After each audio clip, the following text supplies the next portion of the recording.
a $7 sheet cake, getting suddenly fired, and a savior in Dean Martin. Something had to give on the set of Marilyn Monroe's last movie. Something's Gotta Give was set to be a remake of the 1940 comedy My Favorite Wife. The plot is about a woman stranded on a deserted island with a stranger for 5 years. Her husband, played by Dean Martin, assumes she's died, so he remarries. When she's finally rescued, the poor husband now has 2 wives and struggles to keep his life afloat. Something's Gotta Give was continuously delayed, with the start of production pushed from January to March 1962 due to problems finalizing the script. Delays mounted, and 20th Century Fox began to worry about it ever getting finished. But director George Cukor didn't get the memo. He spent time and money having his own house replicated as the set, and he was happy to waste more time on unimportant details like getting a dog to bark on cue. As a result, the set was a pressure cooker, with studio execs pushing for a fast release while the schedule slipped further and further behind. Marilyn Monroe was a huge star, but she joined the production of Something's Gotta Give under several dark clouds. For one thing, she hadn't worked or even been on a film set in a year. The previous year had been rough for her. She divorced Arthur Miller, spent some time in a psychiatric hospital for depression, and had her gallbladder removed. A surgery that reportedly left a very large scar across her belly. The result of all that stress was a diminished movie star who was thinner than she'd ever been before. She'd also lost confidence in her judgment. In his book, The Final Years of Marilyn Monroe, author Keith Badman notes that she repeatedly rejected the script for Something's Gotta Give because she was acutely aware that she'd made poor choices in the past and no longer trusted her instincts. Simply put, she wasn't ready to go back to work. After signing on to make Something's Gotta Give, Monroe fell ill almost immediately, causing her to miss multiple days of work. She provided doctor's notes that claimed she was suffering from various ailments, including high fevers, sinusitis, and a viral infection. Worse, when she did appear on set, she often locked herself in her trailer and had to be coaxed out. Her stress was reportedly so bad that a childhood stutter returned, making it difficult for her to recite her lines. George Cukor initially tried to accommodate Monroe's health issues by filming around her, but this could only work to a certain extent. In the first 30 days of filming, she missed 17 days. Producer Henry Weinstein frequently found her throwing up before having to perform her scenes, and once even found her unconscious from a barbiturate overdose. He wanted to stop filming in light of her fragile health, but the studio, facing increasing financial stress, refused. I tell you, the girl is not able to do this yet. When Something's Gotta Give went into production in 1962, 20th Century Fox was also making Cleopatra.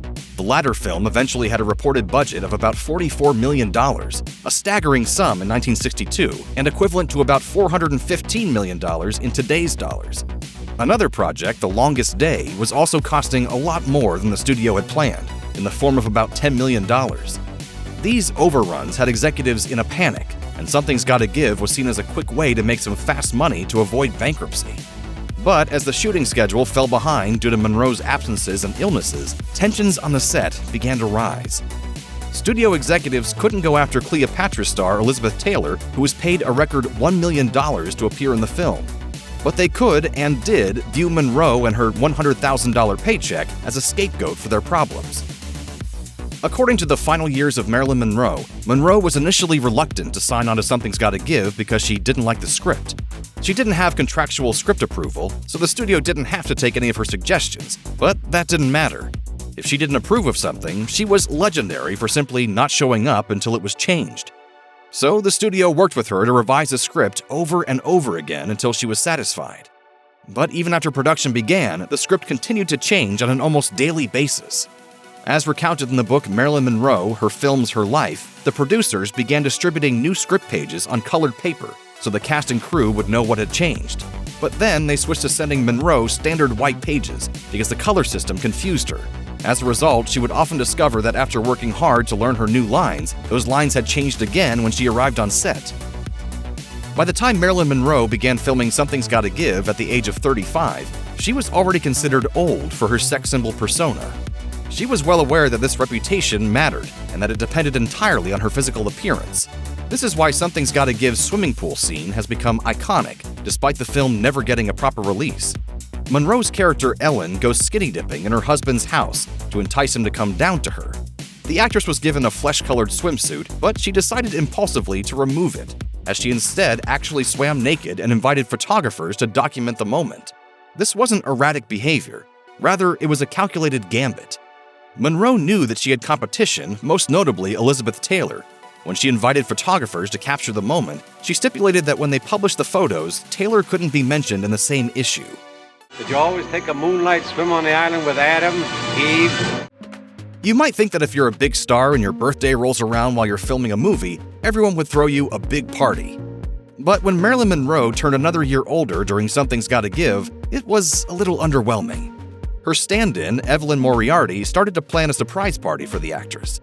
As reported in the book Icon: The Lifetimes and Films of Marilyn Monroe, she collected $7 from the cast and crew and purchased a sheet cake, decorated in honor of the famous swimming pool scene. Alas, George Cukor reportedly ordered that the cake be hidden away and the party held off until after production had wrapped, so that he could get a full day's work from Monroe. And as a final insult to their star, Cukor and the studio executives didn't even attend the party when it was finally allowed to happen.